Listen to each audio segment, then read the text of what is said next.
অভিনেত্রী রোকেয়া প্রাচীকে আমরা নতুন নতুন ঘটনার সাথে আবিষ্কার করতেছি। প্রথম যে ঘটনাটা ঘটলো 15ই আগস্ট, শেখ মুজিবুর রহমানের বাড়িতে উনি গেলেন শোক প্রকাশ করতে এবং পুষ্পাঞ্জলি অর্পণ করতে। সেখানে যাওয়ার পরে উনি নাকি হামলার শিকার হয়েছেন। বাংলাদেশের প্রত্যেকটা মিডিয়া সহ বিভিন্ন মহল থেকে এটা নিয়ে একটা চাঞ্চল্যের সৃষ্টি হয়েছে যে রোকেয়া প্রাচী শুধুমাত্র একটু শোক প্রকাশ করতে গেলেন, সেখানে তিনি হামলার শিকার কেন হবেন। এখন প্রশ্ন হচ্ছে, রোকেয়া প্রাচী কি ওখানে শুধুমাত্র শোক প্রকাশ করার জন্য গিয়েছিলেন, নাকি এর পেছনে কোনো একটা চক্রান্ত রয়েছে? কি সেই চক্রান্ত যদি সেটা থেকে থাকে তা আমি আপনাদেরকে জানাবো। তার আগে আমি একটু বলে নিতে চাই, শোক আসলে কতদিন থাকে।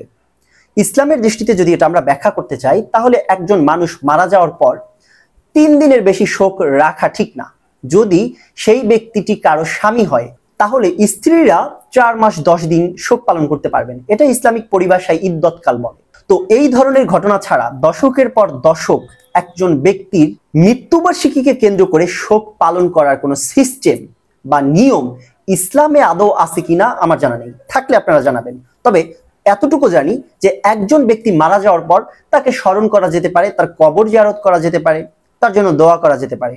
কিন্তু বাংলাদেশের এই যে রাজনৈতিক কালচারাল সিস্টেম অনুযায়ী শোক প্রকাশ এবং মাসব্যাপী শোক পালন, এই ধরনের কোনো বিষয় আছে কিনা তা আমার জানা নেই। 1975 সালে 15ই আগস্ট শেখ মুজিবুর রহমান মারা গেলেন। রোকেয়া প্রাচীর এত শোক শেখ মুজিবুর রহমানের জন্য কেন?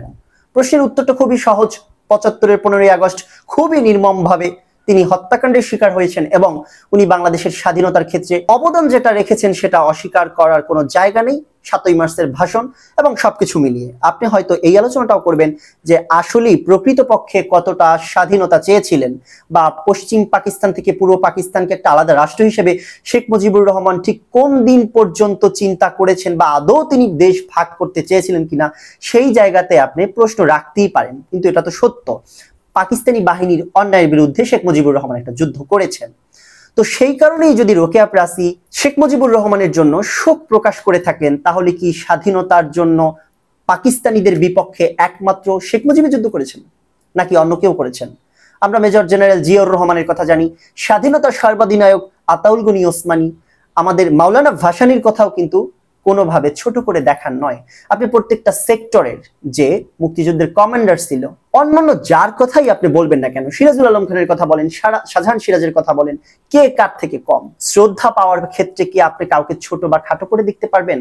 আমাদের যে 30 লক্ষ না 3 লক্ষ, তা না হোক 3 লক্ষ, কিন্তু সেই 3 লক্ষ যে মারা গেলেন, কোন ব্যক্তির জীবনকে কি কারো থেকে ছোট বানানো সম্ভব? তাহলে রোকেয়া প্রাচী কি শেখ মুজিবুর রহমানের বাইরে জিয়াউর রহমান বা অন্য কোনো মতাদর্শে, আওয়ামী মতাদর্শে না এমন কোন রাজনৈতিক ব্যক্তিত্ব যারা কিনা মুক্তিযুদ্ধে অবদান রেখেছেন, তাদের মৃত্যুবার্ষিকীতে শোক প্রকাশ করতে যান কিনা? সেই প্রশ্নের উত্তরে যাওয়ার আগে আমি বলতে চাই, 15ই আগস্ট আওয়ামী লীগ যেইভাবে পালন করে আসছেন, তাতে এটাকে একটা রাজনৈতিক কর্মসূচির বাইরে শুধুমাত্র একটা ধর্মীয় অনুষ্ঠান হিসেবে বিবেচনা করার কোনো কারণ নেই। রাজনৈতিক দলগুলো যদি ধর্মীয় কোনো অনুষ্ঠানও করে, তার ভিতরেও রাজনৈতিক উদ্দেশ্য থাকে, এটাই স্বাভাবিক। কিন্তু বিশেষ করে 15ই আগস্টকে আওয়ামী লীগ এবং শেখ মুজিবুর রহমানের ছবিকে এবং তার প্রতীককে, তার প্রতিকৃতিকে, তার প্রতিমূর্তিকে একটা ফ্যাসিবাদের চিত্র হিসেবে বাংলাদেশি মানুষের সামনে উপস্থাপন করেছেন। শেখ মুজিবুর রহমানের এই মৃত্যুবার্ষিকীকে জাতীয় শোক দিবস হিসেবে আইন করা হয়েছে এবং এটাতে সরকারি ছুটিও থাকে, এক প্রকার বাধ্য করা বটে। কিন্তু বাংলাদেশের সকল শ্রেণীর মানুষ, সকল মতের মানুষ এটাকে জাতীয় শোক দিবস হিসেবে গ্রহণ করেছে কিনা, সেই প্রশ্নটার এখন আর অপেক্ষা রাখে না। কারণ ইতিমধ্যে জাতীয় শোক দিবস হিসেবে এই কর্মসূচিটি বাতিল করার চেষ্টা আছে এবং এই দিনটিতে যে সরকারি ছুটি থাকে, আমরা দেখতে পেলাম এই অন্তর্বর্তীকালীন নবগঠিত সরকার কিন্তু সেই দিনটিতে ছুটি বাতিল করেছে। এই দিনটি যেভাবে সার্বজনীন কোনো অনুষ্ঠান পালনের দিন নয়, তেমনি ভাবে রয়েছে বিতর্কের স্থান। বিতর্কিত একটা বিশেষ দলের রাজনৈতিক প্রোগ্রামে রোকেয়া প্রাচী যে শুধুমাত্র শোক প্রকাশের জন্য যায়নি, সেটা কিন্তু তার পরবর্তী আরেকটা প্রোগ্রামের মধ্য দিয়ে প্রমাণিত হয়েছে। এই নারী কলকাতার একটা টেলিভিশনে বাংলাদেশের যে আন্দোলনটার মাধ্যমে স্বৈরাচারী সরকারের পতন হয়েছে সেই সম্পর্কে মতামত দিয়েছে। সেটা দেখলে আপনি বুঝতে পারবেন তার উদ্দেশ্যটা আসলে কি। সেখানে আওয়ামী লীগ এবং ইন্ডিয়ান যেই সমস্ত প্রোপাগান্ডা মিডিয়া আছে তারা যেই সমস্ত ভাষায় বাংলাদেশের এই আন্দোলনকে দেখছেন এবং শেখ হাসিনার পতনের পক্ষ হয়ে এটাকে যে একটা জামাত, মৌলবাদী এবং ধর্মান্ধ গোষ্ঠীর উত্থান ঘটেছে, একই সাথে এই গোষ্ঠী হিন্দুদের মন্দির আক্রমণ করছে এবং হিন্দু হিসেবে যে সংখ্যালঘু পরিচয়টা আমাদের দেশে দেওয়া হয় সেই ব্যক্তি গোষ্ঠীদের উপর আক্রমণ চলছে, তাদের ঘরবাড়ি নিরাপদ নয়, তাদের সম্পত্তি নিরাপদ নয়। এমনকি ঢাকা শহরে যে আইন শৃঙ্খলা পরিস্থিতি বেঠিক থাকা অবস্থায় যখনও পুলিশরা পালিয়ে বেড়াচ্ছেন, বাংলাদেশের কোনো থানাতে পুলিশ ডিউটি করছেন না, ঠিক সেই সময়টিতে ডাকাতির ঘটনা ঘটেছে বেশ অল্প কিছু জায়গায়। সেটাকে উনি প্রায় 90% বাসা বাড়িতে ডাকাতি হয়েছে বলে উল্লেখ করেছেন। এর দ্বারা প্রমাণিত হয় সংখ্যালঘুদেরকে বা হিন্দু ধর্মাবলম্বীদেরকে এদেশে ভিকটিম কার্ড হিসেবে শো করার যে ইন্ডিয়ান প্রচেষ্টা এবং দখল করেছে একটা মৌলবাদী গোষ্ঠী বাংলাদেশের ক্ষমতা, এইসব বিষয়গুলো কিন্তু অকপটে নির্দ্বিধায় মিথ্যা কথাগুলো বলে গেলেন শেখ হাসিনার মতো। তার থেকে বোঝা যায় অবশ্যই রোকেয়া প্রাচী শুধুমাত্র ধানমন্ডির 32 নম্বরে ফুল দেওয়ার জন্য যায়নি, বিশাল কোনো পরিকল্পনা তার মনের মধ্যে রয়েছেন। আমি মনে করছি আওয়ামী লীগ বিভিন্ন সময় তার রাজনৈতিক এজেন্ডা বাস্তবায়ন করার জন্য সংখ্যালঘুদের ঘাড়ে চড়ে আসেন নানা রকমের বয়ান নিয়ে। একই সাথে বাম এবং বাংলাদেশের ইসলামোফোবিক বাম গ্রুপটাকে আওয়ামী লীগ ব্যবহার করে একটা পরিস্থিতি তৈরি করার চেষ্টা করেন। আওয়ামী লীগ তার ক্ষমতা টিকায়, তার ফ্যাসিবাদী ক্ষমতার স্থায়িত্বকরণ করে। এই বিষয়টা যাদের কাছে দিনের মতো পরিষ্কার তারা বুঝবেন রোকেয়া প্রাচী একজন অভিনেত্রী, তিনি আমাদের এই আন্দোলনকে সমর্থন দেননি।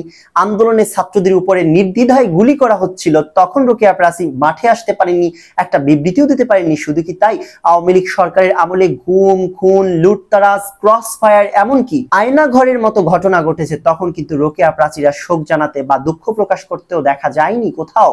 সেই রোকেয়া প্রাচী হঠাৎ করে শেখ মুজিবুর রহমানের জন্য শোক প্রকাশ করতে আর ঘরে বসে থাকতে পারলেন না। বাংলাদেশে যখন একটা স্টেবল সরকার পূর্ণ শক্তি নিয়ে এখন পর্যন্ত স্থায়িত্ব নিতে পারলো না, তখন তাকে যেতে হবে ধানমন্ডির। এই পরিস্থিতিতে এই নারী ইতিমধ্যে যেই সমস্ত কর্মকাণ্ড করেছেন, বাংলাদেশের বর্তমান ক্ষমতাসীন যেই অন্তর্বর্তীকালীন সরকার আছে, আশা করি তাদের নজরে এসেছেন এবং আইন শৃঙ্খলা পরিস্থিতি যারা নিয়ন্ত্রণে রাখতে চান এবং বিশেষ করে বাংলাদেশের সচেতন তরুণ ছাত্র সমাজ তাদের নজরেও এসেছেন। কোনো বিশৃঙ্খলা যদি করতে চান, সেই আশাগুলো হয়তো খুব বেশি পূরণ হবে না। একই সাথে বাংলাদেশের মানুষের কাছে স্পষ্ট হয়ে গেছে এই নারী অভিনেত্রী কোনোভাবে বাংলাদেশের মানুষকে প্রতিনিধিত্ব করে না।